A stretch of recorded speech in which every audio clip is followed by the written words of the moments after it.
Story की शुरुआत एक जलते हुए महल से होती है, जहाँ पर आसपास बहुत ज्यादा धमाके हो रहे थे और बहुत बुरी तरीके से आग लगी हुई थी। आसपास के जितने भी लोग थे वो सभी मर रहे थे और वहाँ का सीन सच में काफी ज्यादा खतरनाक था, क्योंकि उस महल के अंदर रहने वाले जितने भी सर्वेंट्स थे उन सभी को वहाँ पर आए हुए असैसिन्स मार रहे थे, बहुत बुरी तरीके से मार रहे थे। वहाँ पर जितने भी लेडीज थी और जितने भी बटलर्स थे उन सभी को उन्होंने बहुत बुरी तरीके से जान से मार डाला था और किसी के हाथ काट दिए थे और किसी का गला। पूरे में लाशें हो रही थी, जिसके बाद दिखाया जाता है कि वहाँ पर दो लोगों की लड़ाई चल रही है और हमें दिखाते हैं कि एक इसमें हमारा एमसी है और दूसरा उसे मारने के लिए आया हुआ असैसिन। उसको मारता हुआ असैसिन उसके ऊपर फिर से हमला करता है, पर जो हमारा एमसी होता है वो उसे रोकने की कोशिश कर रहा था, पर उसे इस चीज में काफी ज्यादा दिक्कत आ रही थी, पर फिर भी वो उसे रोक रहा था। जिसके बाद हमें इसके बारे में बताया जाता है कि ये रंगनार क्लैन है, एक ग्रेट ड्यूकल क्लैन जो कि नॉर्थ वेस्ट के एंड से एम्पायर की काफी ज्यादा रक्षा करता है। और एक वजह जिसकी वजह से रंगनार क्लैन अभी तक अकेला टिका हुआ है उसके द ग्रेट नॉर्थन वॉल, जो कि हजारों सालों से यहाँ पर है, और काफी ज्यादा स्पेशल कॉन्स्टिट्यूशन की वजह से, जिसकी वजह से कहा जाता है कि रंगनार क्लैन के अंदर जितने भी लोग होते हैं उनके पास ड्रैगन ब्लड इनहेरिट होता है और इसकी वजह से जन्म से ही उनके पास काफी ज्यादा मैजिक पावर्स और स्टेमिना होता है और साथ ही काफी ज्यादा कमाल का सूट्समैन टैलेंट भी। और एमसी कहता है कि मुझे छोड़कर ये सबके पास है, और हमें दिखता है कि छाती से लेकर पेट तक एक काफी ज्यादा गहरा कट लग चुका था जिसमें से बहुत ज्यादा खून आ रहा था और इसकी वजह से वो बहुत ज्यादा घायल होकर जमीन पर गिर गया था जिसमें से बहुत ज्यादा खून बह रहा था। और उसके सामने खड़ा हुआ असैसिन उससे कहता है कि सब कुछ खत्म हो गया पर तुम कभी भी नहीं सीख पाए। यहाँ ऐसी कई सारी चीजें जो चाहकर भी तुम नहीं कर सकते,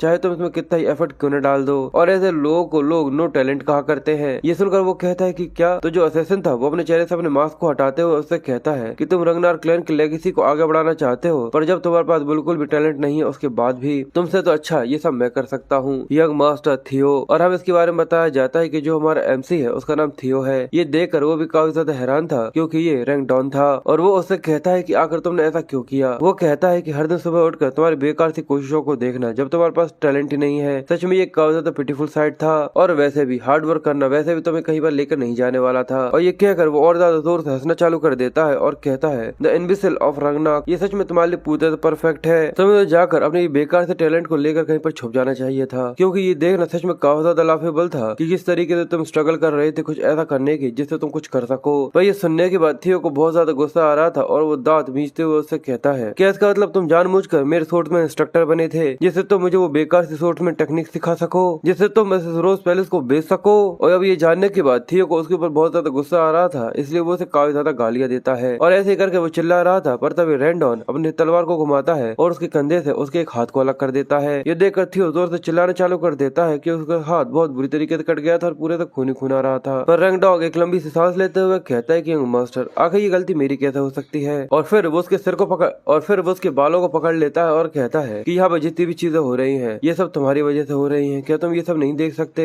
और वो उसे इशारा करते हुए कहता है कि देखो। वो सामने की तरफ दिखाते हुए कहता है कि आखिर जो रोज पैलेस है वो यहाँ पर जल रहा है किसकी वजह से, आखिर यहाँ पर रहने वाले जितने भी हाउस होल्ड मेंबर्स थे आखिर वो क्यों मर रहे हैं, और आखिर जो तुम्हारी माँ थी। और हमें साइड में दिखाते हैं कि एक आदमी उसकी माँ को उसके बालों से घसीटते हुए उसकी तरफ ही लेकर आ रहा था और वो उसके सामने लाकर उसे पटक देता है। और रैंडॉन आगे कहता है कि जिसकी वजह से तुम्हारी माँ एक कोड लाइफलेस क्रॉप यानी लाश के अंदर बदल चुकी है, ये सब तुम्हारी वजह से ही है। और ये देख रहा थियो कुछ भी नहीं कर पा रहा था, उसके चेहरे पे किसी तरीके का एक्सप्रेशन चाहकर भी नहीं आ रहा था। और रैंडॉन उससे आगे कहता है कि ये सब तुम्हारी वजह से हुआ है। इनविजिबल ऑफ रंगनार, किसी भी क्लैन को रूल करने के लिए सबसे ज्यादा स्ट्रॉन्ग होना जरूरी है और तुम तो सबसे ज्यादा कमजोर थे। और उसको इस तरीके से अपनी बेबसी को देखकर बहुत ज्यादा गुस्सा आ रहा था, इसलिए वो रैंकडॉन का नाम लेता है और जल्दी से उसकी तलवार को निकालते हुए गुस्से में उसकी तरफ हमला करने के लिए आने लग जाता है। ये देखकर कि वो अचानक से उसके ऊपर हमला कर रहा है, रैंकडॉन भी थोड़ा सरप्राइज हो गया था। पर अचानक एक तलवार आती है जो कि थियो की छाती को चीरते हुए आर पार निकल गई थी। इसकी वजह से जो उसका अटैक था वो यहाँ पर फेल हो गया था। और अचानक वहाँ पे एक आदमी आता है जो कि रैंकडॉन से कहता है कि तुम बहुत ज्यादा बातें करते हो, जल्दी से इसे खत्म करो।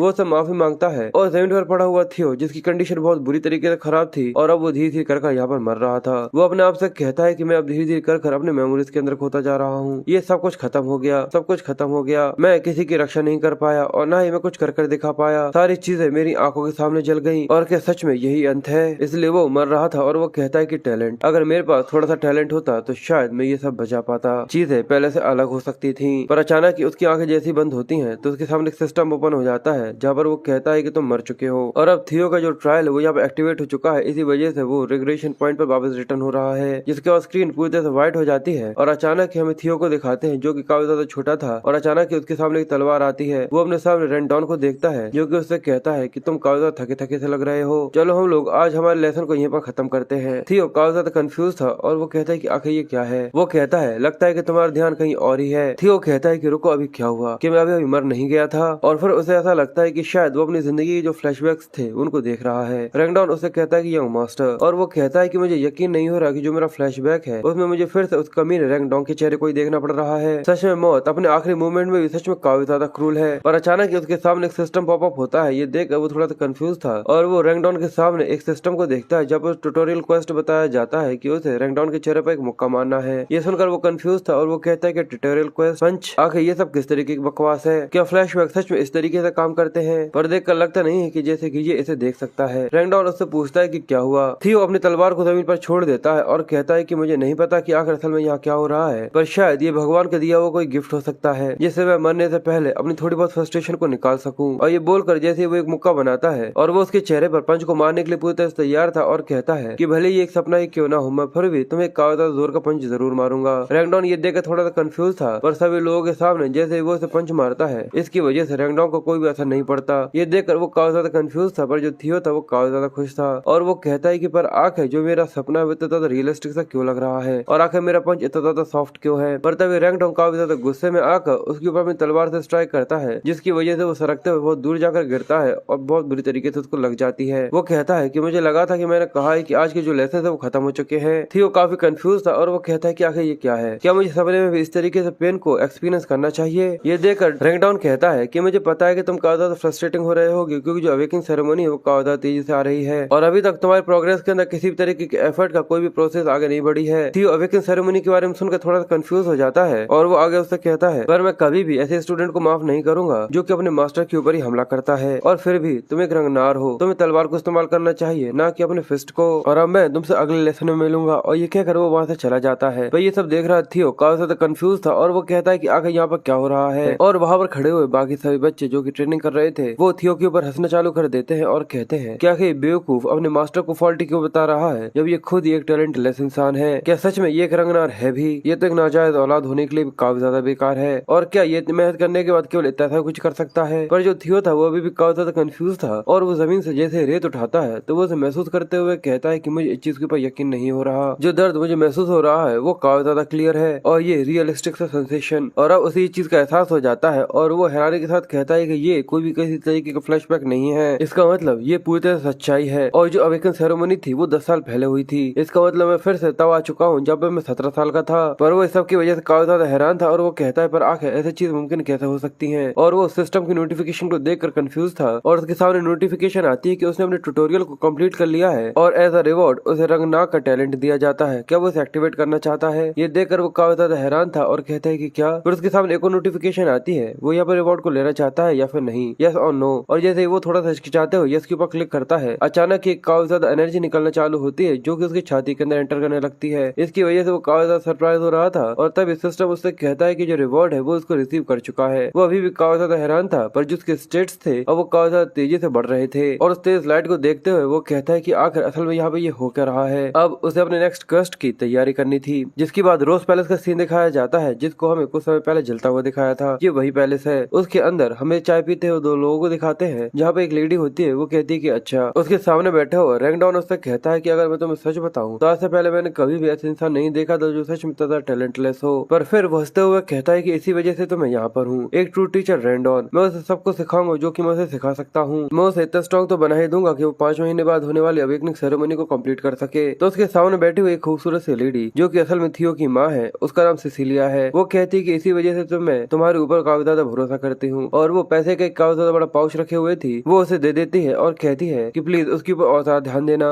उसे लेते हुए रैंगडाउन उससे कहता है कि बिल्कुल, अब मैं तो ये सोच रहा हूँ कि मैं दिन और रात उसको काफी ज्यादा टीच करूँ, इसलिए तो उसकी चिंता मत करो। सिसिलिया उससे कहती है कि मुझे इस चीज की चिंता नहीं है, मुझे थियो के ऊपर भरोसा है। फिर वहाँ से बाहर आ जाने के बाद रैंगडाउन उस पैसे को देखते हुए कहता है कि तुम्हें उसकी चिंता करनी चाहिए और इसके अलावा मैं उसको सही तरीके से टीच नहीं कर रहा हूँ। तो ये पूरे सच है कि उसके अंदर टैलेंट की काफी ज्यादा कमी है और बिल्कुल जैसी माँ वैसा ही बेटा, इन दोनों का खून बिल्कुल भी अलग नहीं है। सच में ये काफी ज्यादा अच्छा है। चलो पैसे देखते हैं। और उसके अंदर काफी ज्यादा सोने के सिक्के थे। ये देखकर वो कहता है कि जैसा कि मुझे एक्सपेक्ट करना चाहिए था, और साथ ही टाइटल वो भी रंगनाग के डायरेक्ट लाइन के ट्यूटर का, और एक रिवॉर्ड जो कि मुझे थियो और उसकी बढ़ती हुई इन्फॉर्मेशन को डिस्क्लोज करने का मिलता है। सच में वो इंसान मेरे फ्यूचर की गारंटी है। लगता है कि वो बेवकूफ रंगनार यार सच में मेरे फ्यूचर के लिए काफी ज्यादा अच्छा है। तभी वो देखता है कि सामने से कोई इंसान भागता हुआ आ रहा है और वो देखता है कि ये तो वही बेवकूफ है। वो थियो को देखता है जो कि काफी ज्यादा तेजी से भागता हुआ आ रहा था, पर वो वहाँ पर उसके सामने नहीं रुकता बल्कि वहाँ से भागता हुआ आगे निकल जाता है। ये देखकर रैंगडोंग थोड़ा सा कंफ्यूज था और वो कहता है कि सच में, और हमें थियो को दिखाते हैं जो कि वहाँ पर बिना किसी से कुछ भी कहे केवल भागता जा रहा था। और जिसके बाद हम उसकी माँ को दिखाते हैं जो कि अपने बटलर से कोई बात कर रही थी। अचानक थियो वहाँ पर भागते हुए अपनी माँ को आवाज देता है, तो जैसे वो पलट कर देखती है तो वो अपने बच्चे को देख कर कहती है कि थियो तुम जरूर आज की ट्रेनिंग की वजह से काफी ज्यादा थक गए होगे। पर थियो आकर अपनी माँ के गले लग जाता है और वहाँ पर आकर बिल्कुल चिपक जाता है। ये देखकर उसकी माँ हैरान थी और वो कहती है कि लड़के आखिर तुम्हें क्या हुआ। क्योंकि यहाँ पर थियो आते ही उसके गले लग जाता है और बहुत बुरी तरीके से रोना चालू कर देता है, क्योंकि उसे पता था कि उसने कुछ समय पहले क्या देखा था। इसी वजह से वो कहता है कि वो सच में वापस आ चुका है। 10 साल पहले वो अपने पास्ट में वापस आ चुका है और उसके लिए अपने माँ से इस तरीके से गला लगना काफी ज्यादा इमोशनल था। और वो उस समय को भी याद करता है जहाँ पर उसकी हालत बहुत बुरी तरीके से खराब थी। रैंडॉन उसको सिर से पकड़ा हुआ था और उसके सामने उसकी माँ की लाश पड़ी हुई थी जो कि पूरी तरह खून खुआन हो रही थी और थियो चाहकर भी उसके लिए कुछ भी नहीं कर सकता था। पर अब वो अपने समय में वापस आ चुका है और वो फिर से अपनी माँ को जिंदा देखकर काफी ज्यादा खुश था। पर जो सिलिसिया थी वो काफी ज्यादा कंफ्यूज थी कि आखिर अचानक उसकी आंखों में आंसू कैसे आ गए। और वो कहता है कि इस बार मुझे अपने फ्यूचर को बदलना ही होगा।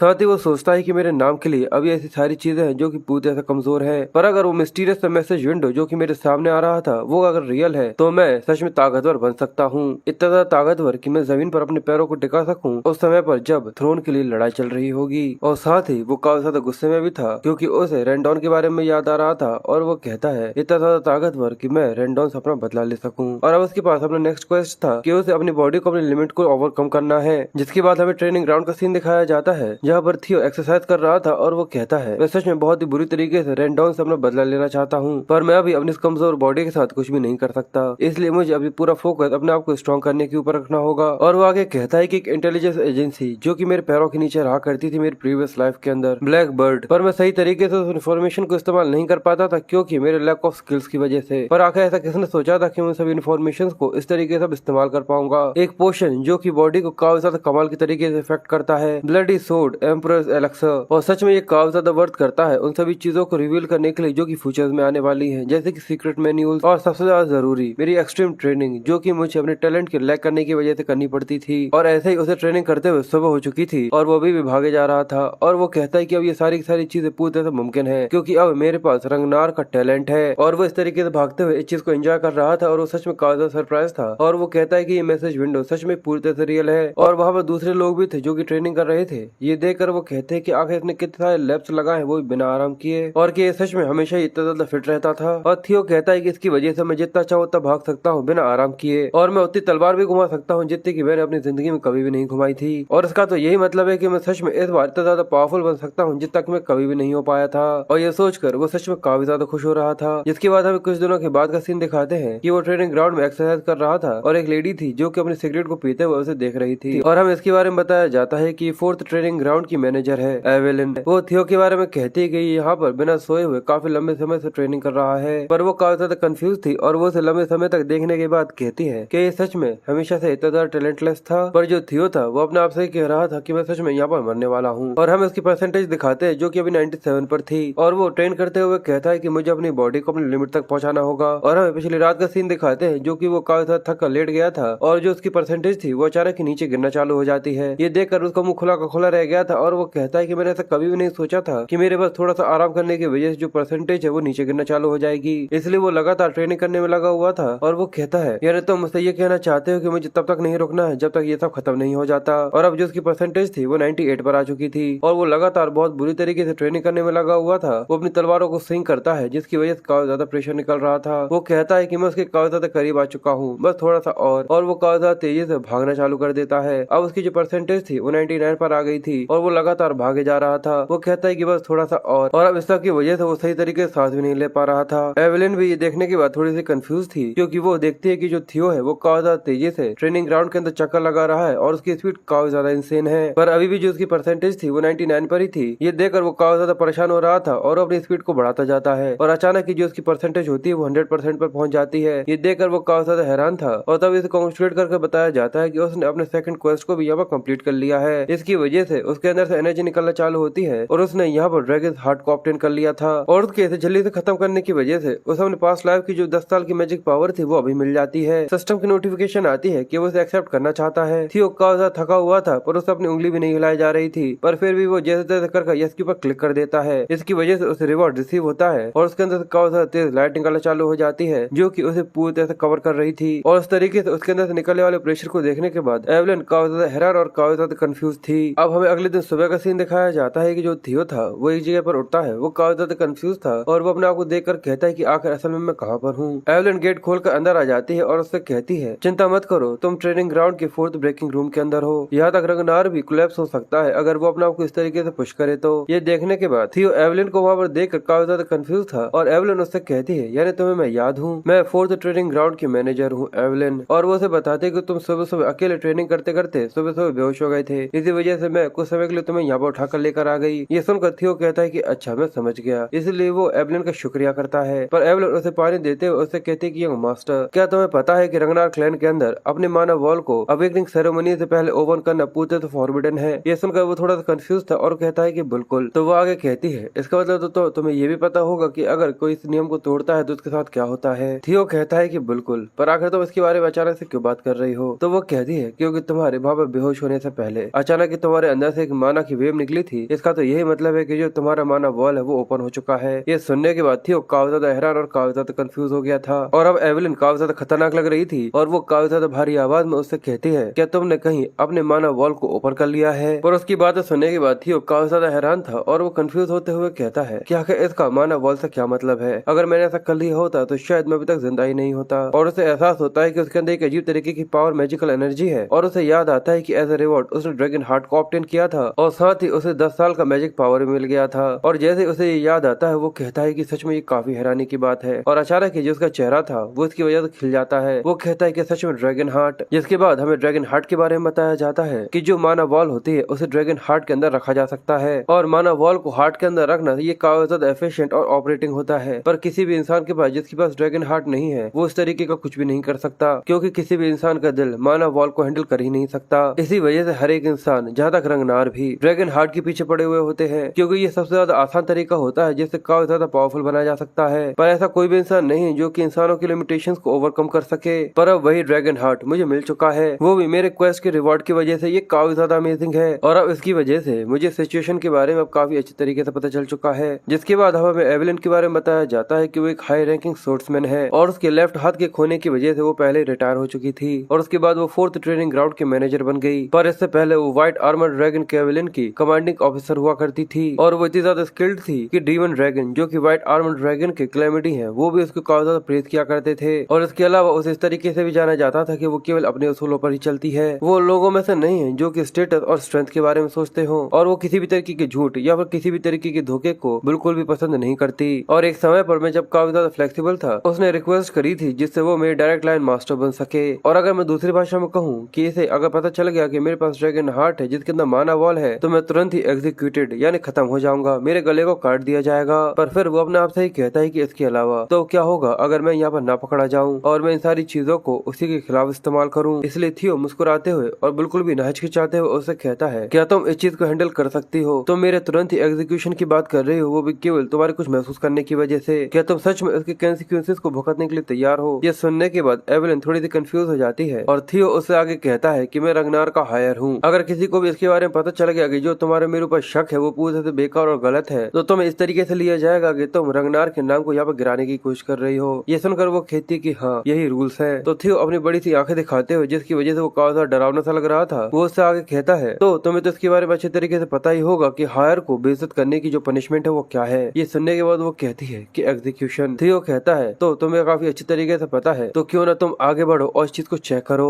एवलिन काफी हैरान थी और वो कहती है कि रुको आगे किस तरीके की फीलिंग है, कि ये सच में हमेशा से इस तरीके का इंसान था और उस समय वो डेफिनेटली एक माना वेब थी। इसलिए वो अपना हाथ आगे बढ़ाते हुए उससे कहती है कि ठीक है मैं चेक करती हूँ। साथ ही वो सोचती है कि भले ही रंगनार की ब्लड लाइन ही क्यों ना हो पर जो नियम है वो नियम है, उनके लिए किसी भी तरीके की एक्सेप्शन नहीं होगी। और जैसे वो उसे चेक करती है तो वो काफी ज्यादा हैरान हो जाती है क्योंकि कुछ समय तक चेक करने के बाद भी उसे थियो के अंदर से किसी भी तरीके की माना वॉल महसूस नहीं हो रही थी। वो काफी ज्यादा कंफ्यूज थी और लगातार काफी देर तक चेक करती रहती है। वो कहती है कि मुझे यहाँ पर किसी भी तरीके की माना वॉल डिटेक्ट नहीं हो रहा है और वो कहती है कि मुझे यहाँ पर किसी भी तरीके की माना वॉल डिटेक्ट नहीं हो रहा है। क्या मैं सच में इतनी ज्यादा गलत थी? आखिर ऐसा मुमकिन कैसे हो सकता है? इसलिए थियो और ज्यादा डराते हुए अपनी बड़ी सी लाल आंखें दिखाते हुए उससे कहता रहता है, तो इसका मतलब यहाँ पर किसी भी तरीके की मानव बल नहीं है। एवलिन बहुत ज्यादा डर जाती है और जल्दी से अपने घुटनों के बल आ जाती है और उससे कहती है कि प्लीज मुझे यहाँ पर खत्म कर दीजिए। ये पता चल चुका है कि मैं यहाँ पर गलत थी, इसलिए मैं अपनी सजा के लिए अपनी बेकार से जिंदगी को एज अ पेमेंट देना चाहती हूँ। और थियो ये देखकर मुस्कुराते हुए सोचता है कि यहाँ पर बिल्कुल भी ऐसा नहीं हो सकता था, क्योंकि जो ड्रैगन हार्ट होता है वो किसी भी ऑर्डिनरी मैजिक वॉल से काफी ज्यादा अलग होता है, क्योंकि जो माना वॉल ड्रैगन हार्ट के अंदर एग्जिस्ट करता है वो यूजर के द्वारा काफी ज्यादा आसानी से और फ्रीली इस्तेमाल किया जा सकता है, यानी कंट्रोल किया जा सकता है। यानी अगर मैं दूसरी भाषा में कहूँ तो मैं काफी ज्यादा आसानी से जो माना वॉल है उसे छुपा सकता हूँ। और इसके अलावा ये एक फैक्ट है कि एक इंसान ड्रैगन के हार्ट को ऑब्टेन कर सकता है, जो कि आज से कुछ सालों के बाद रिवील हो जाता। और ये बिल्कुल भी नहीं सोच सकती कि मेरे पास ड्रैगन हार्ट हो सकता है। पर थियो यहाँ पर उसके ऊपर किसी तरीके के एलिगेशंस लगाने के बजाय उसके कंधे के ऊपर हाथ रखता है और कहता है कि सबकी जरूरत नहीं है। ये सुनने के बाद एवलिन काफी ज्यादा हैरान हो जाती है और थियो वहाँ से जाते हुए कहता है तुमने बस यहाँ पर वही किया जो कि तुम्हें करना चाहिए था। क्या मैं यहाँ पर गलत हूँ? यह ऐसे ज्यादा लोग नहीं है जो कि अपनी जिंदगी को रिस्क में डाल सके हाय से सच्चाई को जानने के लिए। साथ ही वो सोचता है कि जो एवलिन है वो एक काफी ज्यादा स्ट्रॉन्गेस्ट इंसानों में से एक है, इसलिए अगर उसके ऊपर मेरा किसी तरीके का कर्ज होता है तो मैं बाद में उसका फायदा उठा सकता हूँ। और साथ ही वो आगे कहता है कि इसके अलावा एक रीजन जिसकी वजह से माना वॉल को ओपनिंग सेरेमनी से पहले ओपन करना पूरी रिस्ट्रिक्टेड है, क्योंकि इसकी चिंता होती है कि जो माना वॉल है वो यहाँ पर ओवरवेलमिंग ना हो जाए। और तुम्हें यहाँ पर मेरी चिंता हो रही है जो कि रंगनार का कमीना है कि वो मैजिक वॉल को ओपन कर यहाँ पर ओवरफ्लो कर सकता है। ये जानकर मुझे काफी खुशी हुई, इसलिए वो उससे कहता है कि तुम्हारी मेरी चिंता करने के लिए बहुत शुक्रिया। और ये कहकर वो वहाँ से चला जाता है। एवलिन काफी ज्यादा कंफ्यूज थी और वो उसे बस देखती रह जाती है। और थियो वहाँ से आता हुआ इस सब के बारे में सोच रहा था कि अब मेरे पास एक ड्रैगन हार्ट है और मेरे पास लाइफ का 10 साल का मैजिक पावर है। इसका मतलब तो मैं सच में इस लाइफ में काफी ज्यादा पावरफुल बन सकता हूँ। जिसके बाद हमें कुछ दिनों के बाद का सीन दिखाया जाता है कि जो रैंकडॉन था उसे ट्रेन कर रहा था और वो कहता है कि नहीं ऐसा करो, तो अपनी तलवार को और सही तरीके से घुमाना चाहिए। और वो बस उसके ऊपर लगातार चिल्लाता रहता है और उसे अजीब तरीके की ट्रेनिंग करवाता रहता है। तो थियो परेशान होते हुए अपने मन में सोचता है कि ये काफी ज्यादा अच्छा है कि मैं पहले से काफी ज्यादा स्ट्रॉन्गर हो रहा हूँ, पर फिर भी रैंकडॉन के सामने इस तरीके से नाटक करना कि मैं अभी भी काफी ज्यादा कमजोर हूँ, ये सच में काफी ज्यादा टफ है। इसलिए वो मन ही मन में रैंकडॉन को गाली देते हुए कहता है कि यहाँ पर जानबूझ के मुझे इस तरीके की चीजें सिखा रहा है जो कि एक तरीके की वियर्ड सो टेक्निक है जो कि रियल में एग्जिस्ट नहीं करती। और वो थियो के ऊपर चिल्लाते हुए कहता है कि तुम्हें सही एंगल लेने की जरूरत है और वो उसे पीटता है। और थियो सोचता है कि मुझे कैसे भी कर जो रैंकडॉन के पीछे के जो मास्टर माइंड है जो कि उसे ये सब करवा रहा है, मुझे उसके बारे में पता लगाना होगा। वो इंसान जिसने मुझे अपनी पास्ट लाइफ के अंदर मार दिया था, मुझे जानना होगा कि आखिर उसकी रियल आइडेंटिटी क्या है। और अचानक थियो के दिमाग में एक चीज ट्रिगर होती है जिसकी वजह से उसके चेहरे पर मुस्कुराहट आ जाती है और वो कहता है कि बिल्कुल मैं ऐसा कर सकता हूँ। इसलिए वो रैंकडॉन से कहता है कि रैंकडॉन, ये सुनकर वो कहता है कि हम लोग इस लेसन के बाद हम लोगों की जो बातें हैं उनको पूरा करेंगे। पर तभी वो काफी गुस्से में रैंकडॉन से कहता है अब मैं तुम्हारे लेसन को बिल्कुल भी नहीं लेने वाला, क्योंकि वो पूरी तरह से खचरा है। और ये कहकर जो उसकी तलवार होती है वो उसे यहाँ पर तोड़ देता है। रैंकडॉन ये देखकर काफी ज्यादा कंफ्यूज था और थियो गुस्से में चिल्लाते हुए कहता है आखिर तुम अपने इतने बेकार से स्किल्स के साथ एक मिड रैंक के सोर्समैन कैसे बन गए? मुझे तो ऐसा लगता है कि तुम एक लो लेवल की डिमोनिक बीस्ट के सामने भी काफी ज्यादा स्ट्रगल करोगे। रैंकडॉन को ये सुनकर काफी गुस्सा आ रहा था और वो उससे कहता है कि आखिर तुमने ये क्या कहा? और थियो सोचता है कि तुम्हें इस तरीके के इंस्ट्रक्टर करने की एक्ट करनी पड़ रही है कि तुम्हें मेरे ऊपर नजर रखने की जरूरत है, पर सच बात तो ये है कि तुम ऐसा चाहते ही नहीं हो। पर थियो आगे बढ़ते हुए कहता है कि तुम पूरी तरह से बहरे हो, जो तुम्हारे स्किल्स है वो पूरी तरह से बेकार है। और ये कहकर वो आंख से आंख मिलाकर बात करता है और साथ ही वो सोचता है कि बस मुझे अब तुम्हें अपनी पोजीशन से यहाँ पर रिजाइन करवाना है। ये सुनने के बाद रैंकडॉन को काफी ज्यादा गुस्सा आता है और वो थियो के ऊपर चिल्लाना चालू कर देता है और वो सोचता है कि अगर यहाँ पर किसी भी तरह की चीज गलत होती है तो ये जरूर अपने मास्टर माइंड से कॉन्टेक्ट करेगा। जिसके बाद सीन शिफ्ट होकर हमें कैलेमिया पैलेस का सीन दिखाया जाता है, जहाँ पे एक आदमी एक्सियन के पास यानी एक लड़के के पास आता है और वो उससे कहता है जो कि उससे कहता है कि शायद तुमने अभी तक इसके बारे में नहीं सुना होगा, पर वो कमीना रंगनाग अगले हफ्ते अपने मास्टर के साथ डुएल करने वाला है। देखकर ऐसा लगता है कि वो अपने मास्टर को इस चीज का ब्लेम कर रहा है कि उसके पास टैलेंट की काफी ज्यादा कमी है। देखकर ऐसा लगता है कि इस डुएल के बाद आधा हाथ उसके हाथ में टूट ही जाएंगे, पर अचानक ही उसके चेहरे पर वो अपनी बात पूरी कर पाता उससे पहले एक ग्लास आकर लगता है जो कि जोर से एक्सियन ने उसके मुंह पर दे मारा था। इसकी वजह से जो उसका चेहरा था वो बहुत बुरी तरीके से खराब हो गया था और वो यहाँ पर बेहोश हो जाता है। एक्सियन गुस्से में उससे कहता है अगर ऐसा भी है तो क्या हुआ, और हमें दिखाते हैं कि जो सच में काफी ज्यादा खतरनाक सा लग रहा था। वो आगे कहता है इस चीज से क्या फर्क पड़ता है कि आगे उसके जैसे कमीना आधा डिसेबल भी हो जाता है। और ये नॉर्थ के 4 हॉर्न्स में थे डार्क टाइगर एक्सियन है और उसके साइड में खड़ा हुआ उसी का एक कलीग सिल्वर लाइन है जिसका नाम रीमिंग टोंग है, पर मैं उसे केवल रीमिंग ही बोलूंगा क्योंकि वो ज्यादा अच्छा लगता है सुनने में, है ना। पर वहीं एक आदमी अंदर आते हुए उससे कहता है कि ऐसा हो सकता है कि चीजें काफी ज्यादा गलत जा सकती हैं अगर हम लोगों ने जरा सा भी यहाँ पर नरमी बरती। और इसके बारे में बताया जाता है कि 9 ड्रैगन में से एक है स्काई ड्रैगन और इसका नाम एड है। एक्सियल कहता है कि ये पूरी तरह सच है, पर ये केवल उन लोगों के लिए जिनके पास टैलेंट होता है। आप कुछ जरूर से ज्यादा ही चिंता कर रहे हैं अंकल, पर आखिर आपको उस जैसे कमीने की चिंता करने की जरूरत ही क्या है। एड कहता है कि रंगनार के अंदर ऐसी कई सारी चीजें हो सकती हैं जिनके बारे में हम कभी सोच भी नहीं सकते, भले ही उनकी एक सिंगल पॉसिबिलिटी पॉसिबिलिटी ही क्यों ना हो, हवा के अंदर एक चिंगारी पूरे के पूरे जंगल को किसी भी समय आग लगा सकती है। पर एक्सियन उससे कहता है कि ये चीज तो काफी ज्यादा अच्छी है क्योंकि इंस्ट्रक्टर हम लोगों के लिए उसका ख्याल रखेगा, यानी उसको खत्म कर देगा। जिसके बाद सीन शिफ्ट होता है और हमें काफी ज्यादा बड़े एरिना का सीन दिखाया जाता है जहाँ पर जितने भी स्टूडेंट्स थे वहाँ पर सब कुछ देखने के लिए आए हुए थे और कई सारे बड़े बड़े लोग भी थे जो कि दूर से ये सब देख रहे थे।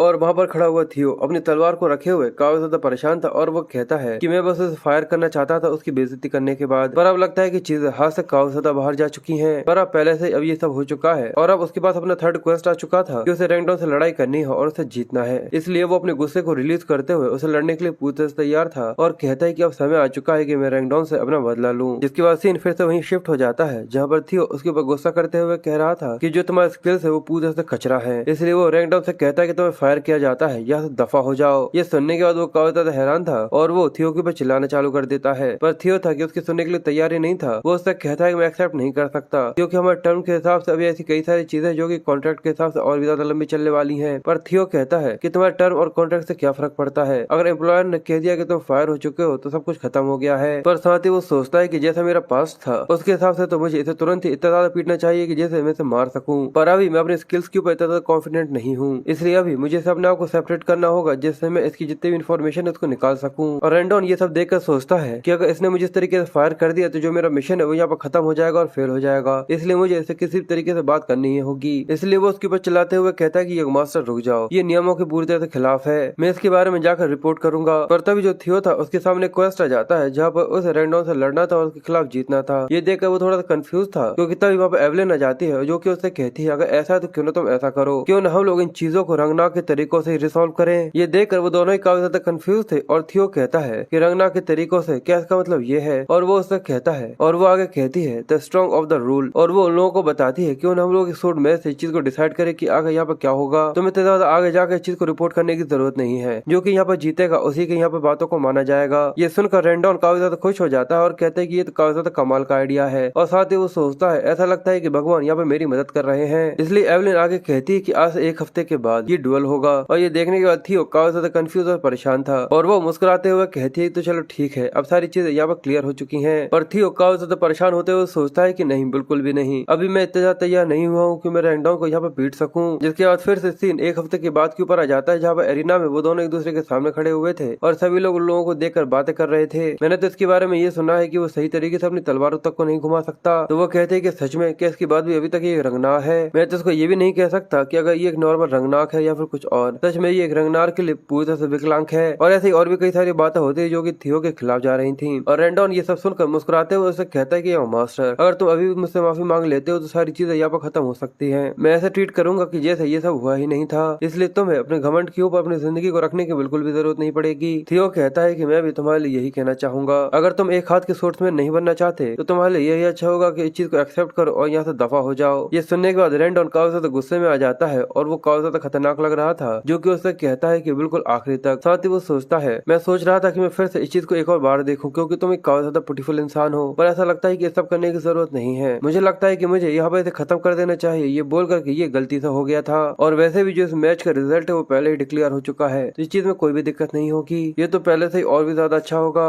इसलिए वो थियो से कहता है कि आओ मेरे ऊपर अटैक करो, एज अ टीचर होने के लिए मैं सबसे पहले तुम्हें स्ट्राइक करने का ऑफर देता हूँ। थियो अचानक की काफी ज्यादा तेजी से उसकी तरफ बढ़ना चालू कर देता है और कहता है कि बिल्कुल, आखिर मैं इस चीज को मना कैसे कर सकता हूँ। रैंडॉन इसके लिए पूरी तरह से तैयार था और जैसे उन दोनों की तलवार एक दूसरे से क्लैश होती है, उन दोनों के बीच में एक इंटेंस बैटल स्टार्ट हो जाती है, जो कि देखकर सभी लोग काफी ज्यादा हैरान थे और काफी ज्यादा कंफ्यूज भी, क्योंकि उन लोगों को अपनी आंखों के ऊपर भरोसा नहीं हो रहा था, क्योंकि जो थियो है वो सच में यहाँ पर अपने टीचर रैंडॉन को पीछे की तरफ धकेल रहा था। वो कहते हैं कि हम लोगों ने ऐसा सोचा था कि ये बेवकूफ यहाँ पर हार जाएगा, क्योंकि एक ऐसा इंसान है जिसको सही तरीके से अपनी तलवार भी घुमाना तक नहीं आता, और अगर ऐसा ही चलता रहा तो ये जरूर यहाँ पर मारा जाएगा। पर रैंडॉन हंसते हुए उससे कहता है कि यंग मास्टर, आखिर क्या हुआ, तुम एक मिड रैंक सोर्समैन के सामने कुछ भी नहीं कर सकते, तो तुम्हें किसी को भी इस तरीके से कम नहीं आंकना चाहिए। और साथ ही वो सोचता है कि ये तो एक ऑब्वियस रिजल्ट है, क्योंकि थियो एक लो लेवल सोर्समैन भी नहीं है, बस एक सोर्समैन अप्रेंटिस है, पर हाल ही में जो इसके स्किल्स है वो अचानक ही अजीब तरीके से कैसे बढ़ गए हैं, ये बिल्कुल भी इनफ नहीं होने वाला। पर अगर ये लगभग 4 हाउंड के लेवल पर भी होता तो ये चीजें काफी ज्यादा अलग होती, पर यहाँ तो बिल्कुल भी सवाल पैदा नहीं होता कि इस तरीके का बेवकूफ रंगनार मुझे यहाँ पर हरा सकता है। और थियो उसका सामना करते हुए अपने पास्ट के बारे में सोचता है, जब उसे एक हफ्ते पहले का सीन दिखाया जाता है जहाँ पर वो एवलिन के पास आया था और वो उससे कहता है कि अगर तुम क्या सोच रही हो कि अचानक तुमने एक मैच को सजेस्ट कर दिया। वो उससे कहती है कि मैं तो बस तुम्हारी मदद कर रही थी, अगर तुम उसे यहाँ पर तबाह करना चाहते चाहते हो तो तुम्हें सबसे पहले उससे बाहर निकलना होगा। और अब ये पता चलने के बाद कि उसके पीछे कोई है जो कि उसकी मदद कर रहा है, तो उसको केवल फायर करने से ये चीजें खत्म नहीं होने वाली। थियो ये सुनकर काफी हैरान था और वो कहता है कि आखिर तुम्हें सबके बारे में कैसे पता। तो वो कहती है कि मुझे तो ये तभी पता चल गया था जब से उसने वो तुम्हें अजीब तरीके की सोर्समेंट टेक्निक सिखाना चालू करी थी। मैंने सुना था कि कोई सीक्रेटली उसके ऊपर इन्वेस्टिगेशन कर रहा है, इसलिए मैंने सीक्रेटली उसके पीछे एक इंसान को लगा दिया था जो कि उसकी जानकारी निकाल कर रख सके मेरे लिए। इसलिए मैं सीक्रेटली उसके बारे में इन्वेस्टिगेट कर रही थी।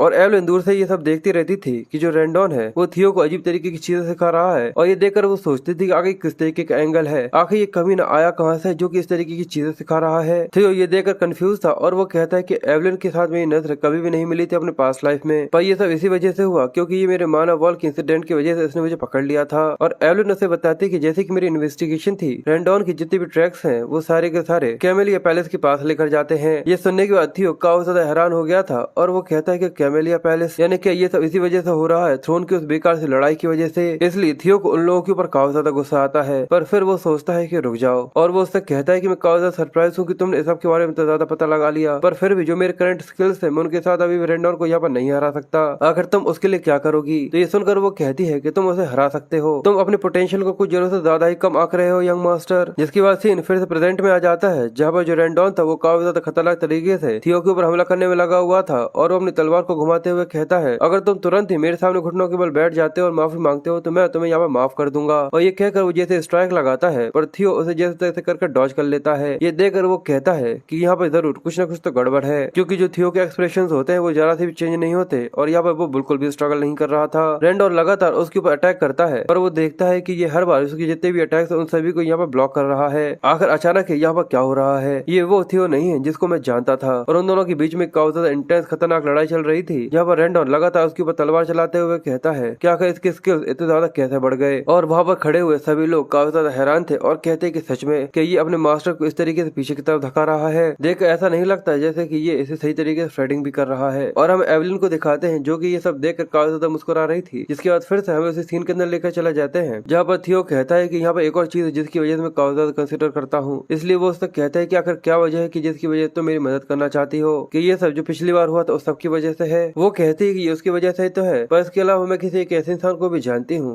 जो कि तुम्हें काफी ज्यादा पसंद करता है और वो टैलेंट को कलेक्टिंग करने में काफी ज्यादा ऑब्सेस्ड है, तुम्हें पता है ना। जिसके बाद सीन फिर से प्रेजेंट में आ जाता है जहाँ पर रेंडोन को काफी ज्यादा स्ट्रगल करना पड़ रहा था और उसकी तलवार जैसे थियो से टकराती है उन दोनों के बीच में क्लैश होता है। और वो ये देखकर सोचता है कि शुरुआत से इसके अंदर बिल्कुल भी टैलेंट नहीं था, तो आखिर अब क्या हुआ? तो आखिर अचानक इस समय पर ऐसा कैसे हो सकता है? कहते लंबे समय से बस ये यहाँ पर एक्टिंग कर रहा था एक बेवकूफ होने की, पर आखिर क्यों? आखिर क्या वजह हो सकती है? थियो रेंडोन से कहता है कि आखिर तुम्हारे पीछे से तुम्हें बैक सपोर्ट कौन कर रहा है? ये सुनकर वो कंफ्यूज था और वो पीछे की तरफ धकेल देता है और वो उससे कहता है, रेंडोन उससे कहता है कि आखिर तुम्हारा क्या मतलब है कि आखिर मुझे कौन सपोर्ट कर रहा है? थियो कहता है कि तुम्हें ऐसा लगता है कि मुझे इसके बारे में नहीं पता कि आखिर क्या वजह है कि तुम इतने लंबे समय से मुझे बेकार से लेसन क्यों दे रहे थे। ये सुनकर वो कहता है कि तुम कितने बड़े बेवकूफ हो, क्या तुम्हें पता भी है कि आखिर मैं तुम्हारे लिए कितनी ज्यादा कड़ी मेहनत करता हूँ? थियो कहता है कि ये कैमेलिया पैलेस है। ये सुनने के बाद वो काफी ज्यादा हैरान हो जाता है। उसका जो एक्सप्रेशन था ये देखकर वो हैरान था और कहता है कि आखिर इसे इसके बारे में कैसे पता है? थियो मुस्कुराते हुए कहता है ये काफी ज्यादा अच्छा है कि तुम पूरी तरह से ऑनेस्ट हो रेंडोन। और वो काफी भारी आवाज में उससे कहता है क्या तुम्हें पता है कि कैसा महसूस होता है कि जब तुम्हारा एक हाथ कट जाता है? और ये कहकर वो अचानक उसकी तलवार को रेंडोन के कंधे के नीचे लेकर आता है और चैप जैसे वो अपनी तलवार को ऊपर की तरफ करता है तो रेंडोन भी ये देखकर काफी ज्यादा हैरान था क्योंकि उसका कंधा उसके हाथ से पूरी तरह से अलग हो चुका था और वो अपने हाथ को आसमान में उड़ता हुआ देख रहा था जो कि उसकी नजरों के सामने ही कट कर आसमान में पहुंच चुका था। और ये सब करने वाला एक ऐसा इंसान था जिसको लोग अभी तक एक टैलेंट लेस इंसान समझ रहे थे। इसी वजह से सभी लोगों के मुंह खुले के खुले रह जाते हैं और सभी लोग इसकी वजह से काफी ज्यादा सरप्राइज थे। और रेंडोन को इसकी वजह से बहुत ज्यादा दर्द होता है जिसकी वजह से उसकी आंखों में आंसू आ जाते हैं और वो जोर से वहीं पर बैठकर चिल्लाना चालू कर देता है। वो गुर्राते हुए कहता है कि मेरा हाथ अगर तुम्हारे जैसे एक बेवकूफ की हिम्मत भी कैसे हुई कि उसने मेरे साथ ऐसा कुछ किया। और थियो आगे बढ़ते हुए कहता है कि मैं पूरी तरह से इसके लिए तैयार हूँ क्योंकि मुझे काफी ज्यादा स्ट्रॉन्ग बनना है। और वो सच में उसके सामने जिस तरीके से खड़ा हुआ था वो काफी ज्यादा खतरनाक लग रहा था और वो ये देखकर कहता है कि मुझे और भी ज्यादा ताकतवर बनना ही होगा। और थियो उससे कहता है कि पिछली बार तुमने मुझसे क्या कहा था, जितनी भी सारी चीजें हो रही हैं वो सारी की सारी गलती मेरी है। ये सुनकर वो कंफ्यूज था और वो कहता है कि आखिर तुम्हारा मतलब क्या है? पर थियो अपने गुस्से में आकर अपनी तलवार को घुमाते हुए अपनी काफी ज्यादा खतरनाक आंखों के साथ उससे कहता है कि अब ये तुम्हारी गलती है कि आज तुम यहाँ पर मरने वाले हो। और ये कहकर वो जैसे अपनी तलवार को घुमाता है उसे अपने पास्ट के जितने फ्लैशेस थे वो सभी याद आ जाते हैं कि उसकी जो कंडीशन थी वो रेंडोन की वजह से किस तरीके से थी। इसलिए वो उससे कहता है कि रंगनार जो कि हमेशा ये यकीन करते हैं कि जो स्ट्रॉन्ग है वही रूल करता करता है और उसे याद आता है कि रेंडोन ने उसे कहा था कि तुम सबसे ज्यादा कमजोर, सबसे ज्यादा कमजोर। और उसको इस तरीके से तलवार घुमाता हुआ देखकर रेंडोन बहुत ज्यादा घबराया हुआ था और उसके चेहरे पर उसका डर साफ दिख रहा था। इसलिए वो उससे कहता है कि रुक जाओ, पर अगले ही पल हमें आसमान में उसका सिर उड़ता हुआ दिखाते हैं, जो कि थियो ने अपनी तलवार को घुमाकर उसकी गले से अलग कर दिया था। और ये सीन सच में काफी ज्यादा ग्रुसम है, क्योंकि उसने अब यहाँ पर अपना बदला ले लिया था। जिसके बाद सिस्टर नोटिफाइड करते हुए बताता है कि उसने अपने ट्यूटोरियल को यहाँ पर सक्सेसफुली कंप्लीट कर लिया है। और सभी लोग ये देखने के बाद काफी ज्यादा हैरान थे और यहाँ पर एवलिन काफी ज्यादा मुस्कुरा रही थी और वहाँ पर एक और आदमी खड़ा हुआ था जो ये देखकर काफी ज्यादा खुश हो रहा था। और अब उसका सिस्टम नोटिफाइड करते हुए बताता है कि वो अभी अपने रिवॉर्ड को लेना चाहता है, तो वो यस पर क्लिक करता है और अपने रिवॉर्ड को ले लेता है। और अब यहाँ पर थियो सच में काफी ज्यादा कूल लग रहा है, वो काफी ज्यादा ओपी है। अब इस सोर्ट्समैनशिप कंपटीशन के यहाँ पर खत्म हो जाने के बाद सब कुछ शांत हो जाता है, पर सभी लोग काफी ज्यादा हैरान थे और वो काफी ज्यादा पसीने के साथ ये सब देख रहे थे कि एक बेवकूफ यहाँ पर जीत गया, एक मिड टायर के सोर्ट्समैन से जीत गया। आखिर ऐसा कैसे हो सकता है? थियो ये देखकर कहता है कि आखिर ये कितना ज्यादा कमजोर और बेवकूफ था।